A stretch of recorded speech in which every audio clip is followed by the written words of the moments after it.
నేను అంటున్నా. Okay okay. So మనతో పాటు ఒక కాలర్ ఉన్నారు, నరసింహారెడ్డి గారు. నమస్కారం సార్. నమస్కారం సార్. నమస్కారం నరసింహారెడ్డి గారు, చెప్పండి. సార్ నమస్కారం సార్. వినిపిస్తుంది సార్?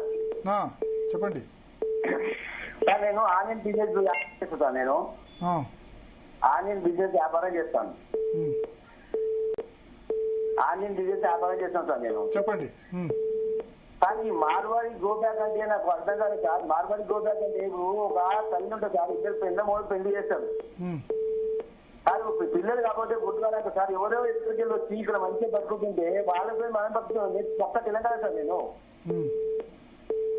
ఓకే చెప్పండి. కాదు సార్, నేను తెలంగాణ పక్క తెలంగాణ వాళ్ళు సార్. నేను ఓకే, నాది ఆన్లైన్ బిజినెస్. నాది నేను ఉల్లిపాయ వ్యాపారం చేస్తాను. ఓకే. నా చేతిలో ఒక 100 దుకాణాలు ఉన్నాయి, మార్వాడి దుకాణాలు 100 దుకాణాలు సప్లై చేస్తాను సార్. ఓకే. ఆ 100 దుకాణాలు అందరు అంటూ ఏంటి రెడ్డి సార్, నేను 15 ఏళ్ళకి చేస్తున్నాను వాళ్ళు. కానీ నేను ఈ తెలంగాణకి ఎంత అధ్వానం తయారైందంటే అంత ఇప్పుడు అందరూ అక్క అందరు చెప్తున్నారు సార్ వాళ్ళు. అది కరెక్ట్ పాయింట్ సార్. అది అంత దృశ్య శక్తిని మొత్తం జామ్ అయిపోయి కష్టం దాటగాళ్ళు అంతా జామ్ అయిపోయి అంతా న్యూస్ ఎఫెక్ట్ చేస్తుంటారు ఇంకా. Okay okay okay okay. So Lalit Kumar గారు చూసారు కదా. ఎస్, ఒకటి ఆన్లైన్ బిజినెస్ లేకపోతే షాపింగ్ మాల్స్ వల్ల చాలా ప్రమాదం ఉంది రిటైల్ బిజినెస్ కు. ఈ రిటైల్ రంగంలో ఎఫ్డిఏలు 2012లో తీసుకొచ్చారు కాంగ్రెస్ హయాంలో. అప్పుడు నాకు గుర్తుంది, మన్మోహన్ సింగ్ హయాంలో తీసుకొచ్చారు. అప్పటి నుంచి మారిపోయింది స్వరూపం. అప్పుడు బీజేపీ ఆపోజ్ చేసింది దాన్ని, రిటైల్ రంగంలో ఎఫ్డిఎల్ని. ఇదే రాహుల్ గాంధీ, మన్మోహన్ సింగ్, సోనియా గాంధీ పెద్ద ఎత్తున అక్కడ రామ్లీలా మైదాన్లో ర్యాలీ పెట్టి రిటైల్ రంగంలో ఎఫ్డిఎల్ అవసరం, చిన్నవాళ్ళు ఉంటారు పెద్దవాళ్ళు ఉంటారు, చిన్నవాళ్ళకి ఇబ్బంది కాదని చెప్పారు. చాలా మంది తెలియని విషయం. ఈ వాల్మార్టులు డిమార్టులు ఇవన్నీ ఎట్లా వచ్చాయంటే రిటైల్ రంగంలో ఎఫ్డిఏల పరిమితిని ఎత్తేసి 100% రిటైల్ రంగంలో ఫారిన్ డైరెక్ట్ ఇన్వెస్ట్మెంట్ చేసుకోవచ్చని 2012లో భారత పార్లమెంట్లో చట్టం చేశారు. ఆ చట్టం చేసిన సందర్భంగా కాంగ్రెస్ పార్టీకి రాజ్యసభలో మెజారిటీ లేకపోతే తెలుగుదేశం పార్టీ తరఫున ఒక 2-3 ఆబ్సెంట్ కూడా చేయించారు కమల్నాథ్ అప్పుడు చెప్తే గనక. దానిలో దేవేంద్ర గౌడ్ ఆబ్సెంట్ అయ్యారు, సుజనా చౌదరి ఆబ్సెంట్ అయ్యారు. లోక్సభలో మెజారిటీ ఉంది, ఎందుకంటే బీజేపీ ఆపోజ్ చేసింది రిటైల్ రంగంలో ఎఫ్డిఎల్ని అప్పుడు. ఓకే, గుజరాత్ ముఖ్యమంత్రిగా నరేంద్ర మోడీ కూడా అప్పుడు ఆపోజ్ చేశారు. సరే, ఆ స్టాండ్ వేరే. ఇది దేశ వ్యతిరేక చర్య, రిటైల్ రంగంలో ఫారిన్ డైరెక్ట్ ఇన్వెస్ట్మెంట్ చేయొద్దన్నారు. అప్పుడు రాజ్యసభలో కూడా బీజేపీ ఆపోజ్ చేస్తే తెలుగుదేశం పార్టీకి సంబంధించిన 2 రాజ్యసభ మెంబర్స్ని, ఎందుకంటే అప్పుడు జగన్ విషయంలో కాంగ్రెస్ తెలుగుదేశం అండర్స్టాండింగ్ లో ఉన్నాయి. తెలుగుదేశం రాజ్యసభ మెంబర్స్, నేను ఢిల్లీలో ఉన్నాను కాబట్టి చెప్తున్నా, సుజనా చౌదరి ప్లస్ దేవేందర్ గౌడ్ ఇద్దరిని ఆబ్సెంట్ చేయించి ఆ ఒక్క ఓటుతో రాజ్యసభలో రిటైల్ రంగంలో ఎఫ్డిఐ బిల్ పాస్ అయింది. అప్పుడు రాహుల్ గాంధీ, సోనియా గాంధీ, మన్మోహన్ సింగ్ బహిరంగ సభ పెట్టి రిటైల్ రంగంలో ఎఫ్డిఐలు ఏమి ఇబ్బంది లేదు, ఫారిన్ డైరెక్ట్ ఇన్వెస్ట్మెంట్. విదేశాంగ విధానం, ఆర్థిక విధానంలో బీజేపీ కాంగ్రెస్ మధ్య తేడా లేనే లేదు. చాలా మందికి తెలియదు. ఈ వాల్మార్టులు డిమార్టులు ఇవన్నీ ఎట్లా వచ్చాయంటే రిటైల్ రంగంలో ఎఫ్డిఎల్లో 2012లో ఎత్తేయడం ద్వారా ఈ పెద్ద అన్ని కూడా రిలయన్స్ ఫ్రెష్లు, హెరిటేజ్ ఫ్రెష్లు ఇవన్నీ 2012 తర్వాత వచ్చాయి. చూసుకోండి హిస్టరీ. సో మేజర్ థ్రెట్ అవి, మార్వాడీలు వాళ్ళు కాదు అని నేను అనుకుంటున్నా. Yes, online shopping. ఇప్పుడు గ్లోబల్ విలేజ్ అండి, ప్రపంచం అంతా కూడా ఎవరి వల్ల ఎవరికి ప్రమాదం ఉండటం కాదు. ఇది struggle for existence which is nature's rule అంతే. ఈ రోజున మా మల్టీనేషనల్ కంపెనీస్ వచ్చేసి లేకపోతే రిటైల్ రంగంలో ఇవంతా పెరిగిపోతుంది అంటున్నారు. Public comfort కోరుకుంటున్నారండి.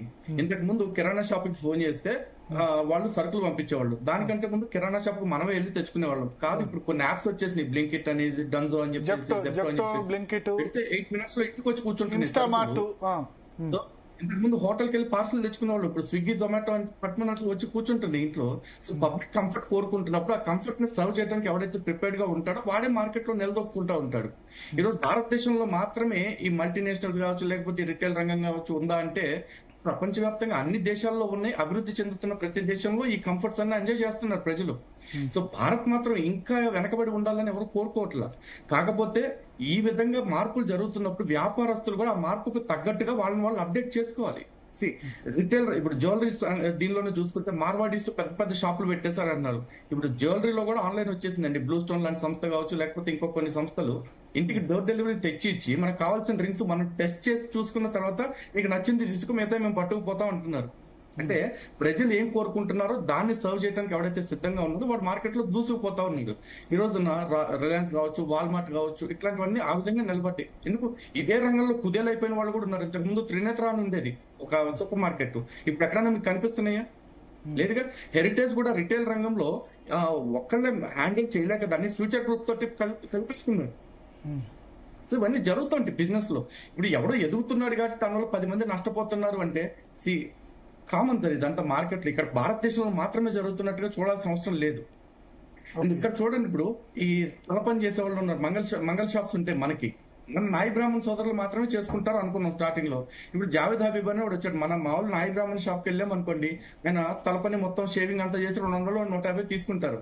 అదే జావేద్ హబీబ్ కు పోతే సింపుల్ గా ఇలా అయిపోయిన సెట్టింగ్ చేసేసి హెయిర్ డ్రెస్సింగ్, హెయిర్ సెట్టింగ్ అంటారు, హెయిర్ కటింగ్ కూడా ఉండదు అక్కడ, చేసేసి 1500 2000 అంటా ఉన్నారు. సో ఆ జావేద్ హబీబ్ అని ఒక ఎగ్జాంపుల్ చెప్తున్నా. అట్లాంటివి చాలా వచ్చేసినాయి కదా ఇప్పుడు. దాన్ని ఏమంటారు, కార్పొరేట్ స్టైల్ సలూన్స్.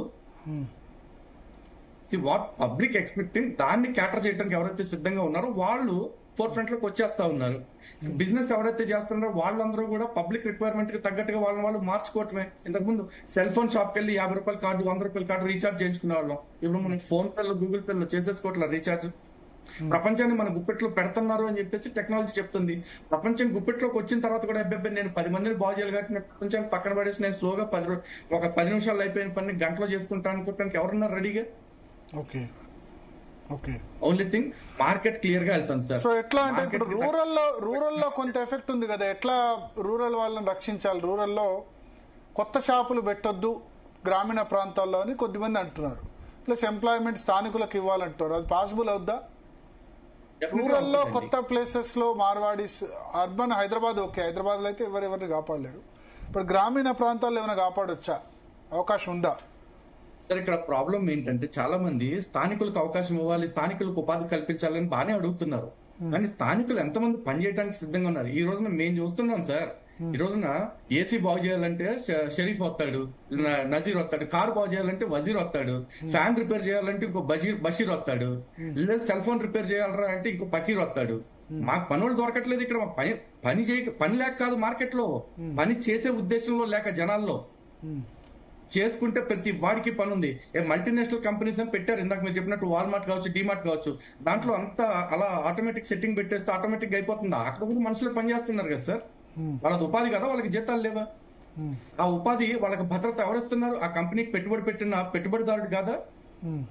పెట్టుబడిదారీ వ్యవస్థ వ్యతిరేకిస్తాము అని చెప్తున్న ఈ కమ్యూనిస్ట్ అందరూ ఈరోజు చూడండి, చైనాకు సంబంధించిన కంపెనీస్ కావచ్చు, రష్యాకు సంబంధించిన కంపెనీస్ కావచ్చు, కొరియన్ కంపెనీస్ కావచ్చు, వీళ్ళంతా ఇప్పుడు గ్లోబల్ ఇన్వెస్టర్స్ గా లేరా? పెట్టుబడిదారీ మార్గంలోకి రావట్లేదా? చైనాలో మొత్తం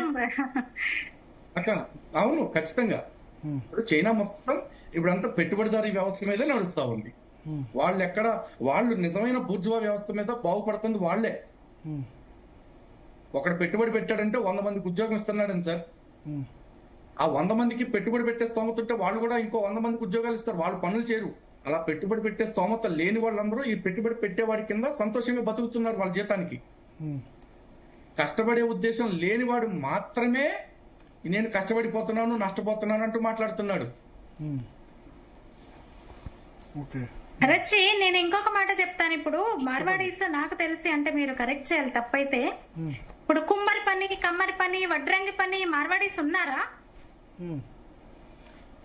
స్వర్ణకార వృత్తిలో ఉన్నారు. వడ్రంగి పనికి సంబంధించి వడ్రంగి పని కార్పెంటర్ ఎక్కువ బీహార్, యూపీ నుంచి ఉన్నారు.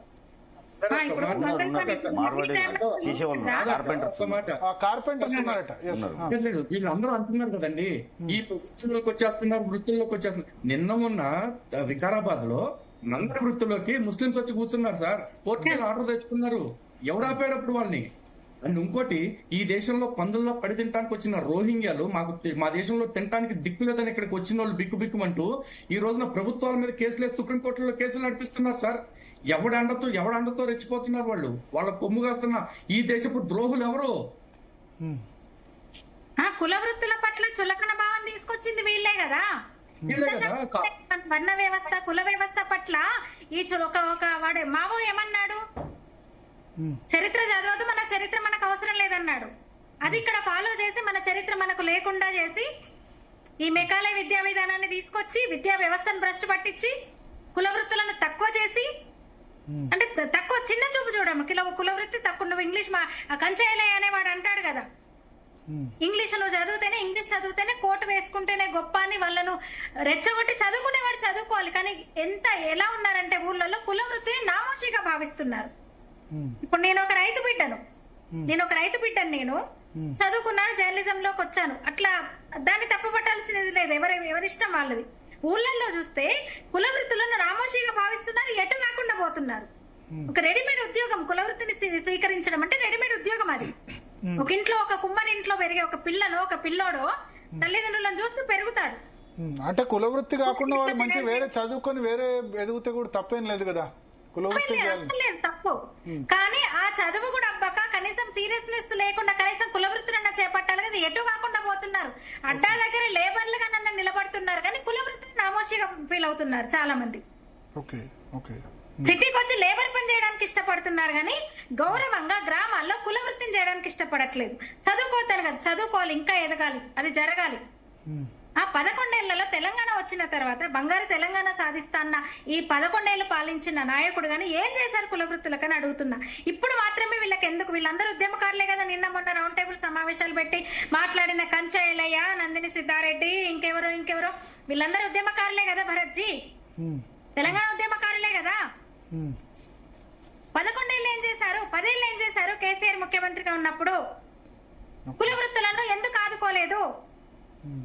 వాళ్ళ వృత్తి పట్ల వాళ్ళని గౌరవం కలిగి మోడల్ చేసుకోవచ్చు కదా. ఇప్పుడు హబీబ్, ఇప్పుడు ఇందాక మన లలిత్ అన్నాడు, సోదరు లలిత్ గారు అన్నారు,